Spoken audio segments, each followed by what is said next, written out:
بسم اللہ الرحمن الرحیم۔ چند سال پہلے عرب معاشرے سے ایک فتنہ پھیلا ضعیف حدیث کے عنوان سے، اور ضعیف حدیث کہہ کر اتنا زیادہ شد و مت سے یہ فتنہ پھیلایا گیا، گویا ضعیف حدیث کہہ کر اس حدیث کو بالکل نظر انداز کر دیا گیا اور اس حدیث کو موضوع، مردود اس طرح کے کھاتے میں ڈال دیا گیا۔ آپ یہ بات یاد رکھیں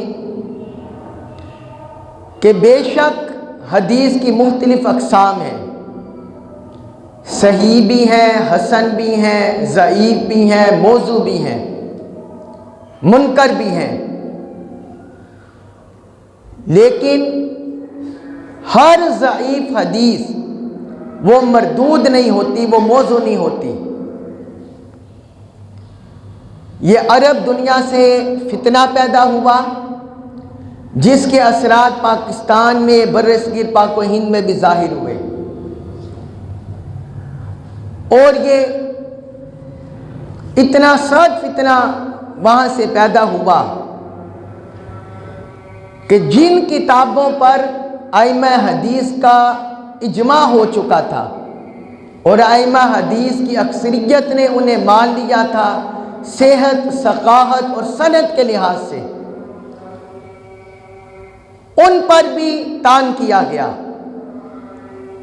آپ یہ دیکھیں سیاہ ستہ کی جو کتابیں ہیں، سیاہ ستہ حدیث کی جو 6 کتابیں ہیں، صحیح البخاری، صحیح مسلم، سنن ترمذی، سنن ابی داؤد، سنن نسائی، سنن ابن ماجہ، جن پر امت کا کنسنسس ہو چکا ہے ان کی صحت پر، ثقافت پر، تو اس معاملے میں بھی نقب زنی کی گئی، کتابیں لکھی گئی۔ عرب میں ایک عالم ہوئے علامہ ناصر الدین البانی، انہوں نے کتاب لکھی ضعیف الترمذی، پھر انہوں نے کتاب لکھ دی ضعیف ابی داؤد، پھر انہوں نے کتاب لکھ دی ضعیف ابن ماجہ، ضعیف النسائی، یعنی صحیح نسائی، صحیح ابی داؤد، صحیح ترمذی، اس لحاظ سے کتاب علیحدہ لکھ دی اور ضعیف کے عنوان سے کتاب علیحدہ لکھ دی۔ اب جو امت میں ایک اجماع ہو چکا تھا ان کتاب کی اتھینٹسٹی پر اور صحت پر، وہ امت میں شکوک و شبہات پیدا ہوئے اور امت یہ سمجھنے لگی کہ یہ جو سنن ترمذی سے، سنن نسائی سے، سنن ابن ماجہ سے، سنن ابی داؤد سے یہ جو احادیث کی علیحدہ کی گئی ہیں، یہ قابل اعتماد نہیں ہے، قابل اعتماد نہیں ہے، ان پر عمل نہیں کیا جا سکتا اور ان کو اخذ نہیں کیا جا سکتا، ان کو لیا نہیں جا سکتا، ان کو بیان نہیں کیا جا سکتا۔ عامت الناس میں تو یہی فتنہ پیدا ہونا تھا اور اہل علم حلقے بھی اس سے متاثر ہو گئے۔ حالانکہ سوچنے کی بات یہ ہے کہ اگر یہ احادیث جن کو سنن ابی داؤد سے، سنن ترمذی سے، سنن نسائی سے، سنن ابن ماجہ سے جدا کیا گیا ضعیف کہہ کر، اگر یہ اتنی قابل غیر اعتماد ہوتی اور ان پر کوئی اعتبار نہ ہوتا اور یہ قابل اعتماد ہی نہ ہوتی، تو پھر امام ترمذی، امام ابو داؤد، امام نسائی، امام ابن ماجہ جیسے محدثین نے انہیں اپنی کتابوں میں کیوں روایت کیا تھا؟ انہیں اپنی کتابوں میں کیوں روایت کیا تھا؟ اور پھر امت کی اکثریت نے انہیں کیوں تسلیم کیا تھا؟ یہ سوال ہے جو اہل علم کے ذہنوں میں کھٹکا۔ اب کسی نے علمی لحاظ سے اس کا جواب نہیں دیا تھا، اور کسی نے بھی ضعیف حدیث کی وضاحت نہیں کی تھی۔ آج تک اتنی جامع وضاحت ہماری نظروں میں نہیں آ سکی۔ اس دور میں، اس زمانے میں یہ کام اللہ تعالیٰ نے وقت کے مجدد اور عصر حاضر کے عظیم محدث شیخ الاسلام ڈاکٹر محمد طاہر القادری مدّ اللہ العالی سے لیا ہے۔ آپ نے اس پر ایک کتاب باقاعدہ علمی طور پر لکھ دی، القول اللطیف فی الحدیث الضعیف۔ حدیث ضعیف پر آپ نے ایک پوری تحقیق کے ساتھ کتاب لکھ دی۔ چونکہ یہ فتنہ عالم عرب سے ابھرا تھا، لہٰذا آپ نے اسے عربی زبان میں تحریر کیا کہ جہاں سے فتنہ پیدا ہوا ہے، جس زبان سے اس فتنے کا جواب اسی زبان میں دیا جائے، اسی زبان میں دیا جائے۔ تو یہ 286 صفحات کی کتاب آپ نے یہ لکھ دی، حدیث ضعیف کے معنی اور مفہوم کو واضح کرنے کے لیے، اور کن صورتوں میں اس کی حجیت ثابت ہوتی ہے، کن صورتوں میں نہیں ہوتی، کن صورتوں میں اسے قبول کیا جا سکتا ہے، کن صورتوں میں رد کیا جا سکتا ہے۔ یہ سارا آپ نے اس میں حدیث ضعیف کا معنی، اس کی اقسام کتنی ہیں، اس پر تفصیل سے روشنی ڈالے۔ پھر حدیث ضعیف اور موضوع میں کیا فرق ہے؟ بعض لوگ ضعیف حدیث کو موضوع کہہ کر نظر انداز کر دیتے ہیں۔ حدیث ضعیف اور موضوع میں کیا فرق ہے، اس عنوان سے آپ نے تحقیق کی اور روشنی ڈالی۔ اور پھر ائمہ نے کیا حدیث ضعیف کو اخذ کیا ہے، کیا روایت کیا ہے، اس پر ائمہ کا کیا موقف ہے؟ یہ بات یاد رکھیں، عقائد اور احکام کے علاوہ سارے ائمہ نے حدیث ضعیف کو قبول کیا ہے۔ احکام اور عقائد کے علاوہ، جس میں حلال حرام کا مسئلہ ہو یا عقائد ذکر ہو، اور اس پر 18 ائمہ کے اقوال، 19 ائمہ کے اقوال انہوں نے درج کیے۔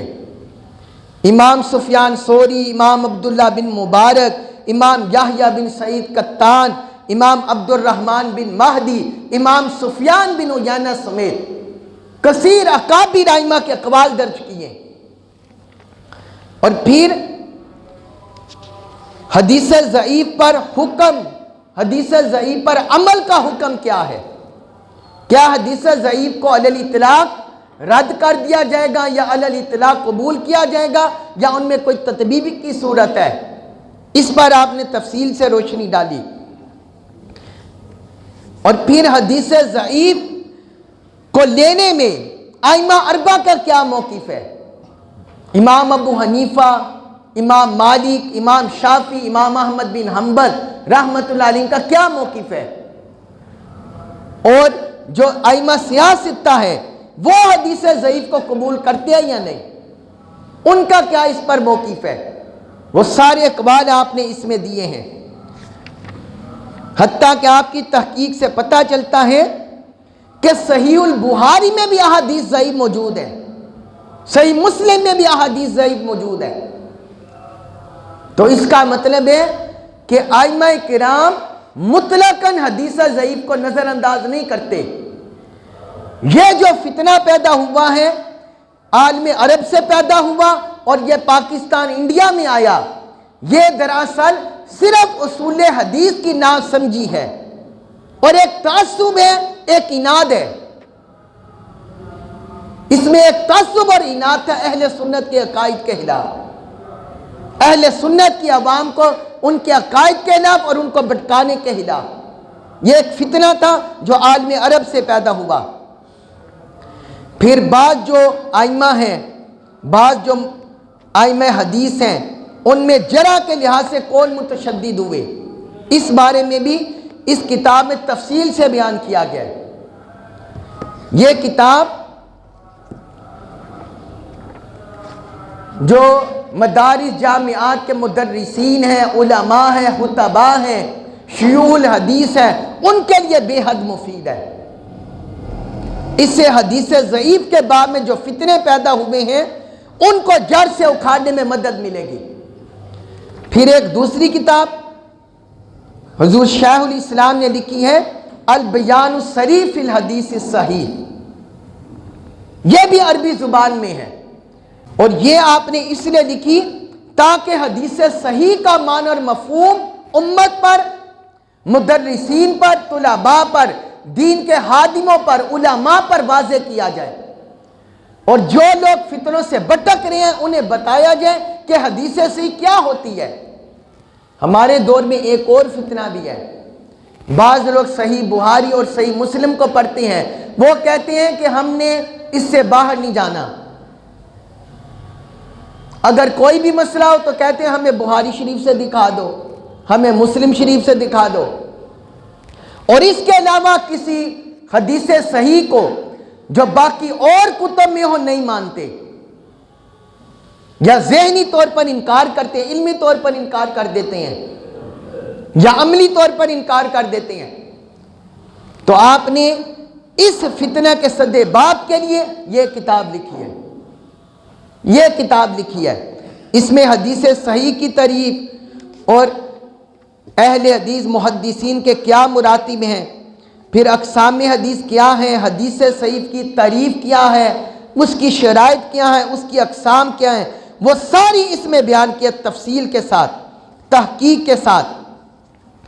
پھر امام بخاری اور امام مسلم کی حدیث کی صحت پر کیا شرائط ہیں، کون سی شرائط پر پوری اترے تو امام بخاری اور امام مسلم مانتے ہیں، اور کون سی شرائط کا انہوں نے التزام کیا ہے وہ انہوں نے لیا ہے۔ پھر صحیح بخاری اور صحیح مسلم میں کس کو ترجیح دی جائے اور اس کے کیا اسباب ہیں، اس پر انہوں نے گفتگو کی ہے۔ اب ایک بڑا اہم مسئلہ جو میں نے ذکر کیا، آئمہ، بہت سے آئمہ نے اس پر تحقیق کی ہے اور انہوں نے اس پر درج کیا ہے، تحریر کیا، لکھا ہے۔ انہوں نے کہا ہے کہ صحیح بخاری اور صحیح مسلم میں ساری صحیح احادیث کا التزام نہیں کیا گیا، یعنی صحیح البخاری اور صحیح مسلم میں احادیث صحیحہ تو موجود ہیں، لیکن اس کا یہ مطلب نہیں کہ ساری احادیث صحیحہ ان کتابوں میں موجود ہیں۔ صحیح بخاری اور صحیح مسلم کے علاوہ بھی بہت سی سینکڑوں ہزاروں احادیث صحیحہ وہ باقی کتابوں بھی، حدیث کی کتابوں میں موجود ہے، باقی حدیث کی کتابوں میں بھی موجود ہے۔ اس پر امام حازمی کا قول ہے، امام ابو زکریا نووی، امام زرکشی، امام زین الدین عراقی، حافظ ابن حجر اسقلانی، امام صحاوی، امام جلال الدین سیوطی، سب کی تحقیق اس کتاب میں درج ہے۔ اور پھر صحیحین کے علاوہ، بخاری اور مسلم کے علاوہ وہ کون سی کتابیں ہیں جن میں صحیح احادیث موجود ہے، ان کی بھی فہرست اس کتاب میں درج کی گئی ہے۔ کتب احادیث کے کیا مرتبے ہیں، کیا درجے ہیں، وہ بھی سارے اس کتاب میں درج کیے گئے ہیں، تاکہ ہر کسی کو پتہ چل جائے کہ حدیث ضعیف کیا ہوتی ہے اور حدیث صحیح کیا ہوتی ہے۔ یہ امت میں جو فتنے پیدا ہوئے تھے اصول حدیث کے باب میں، حضور شیخ الاسلام نے ان دونوں کتابیں، یہ دونوں کتابیں عربی زبان میں لکھ کر ان فتنوں کا رد کیا ہے، امت کی اصلاح کی ہے اور امت کو حق راہ دکھائی ہے، امت کو حق راہ دکھائی ہے۔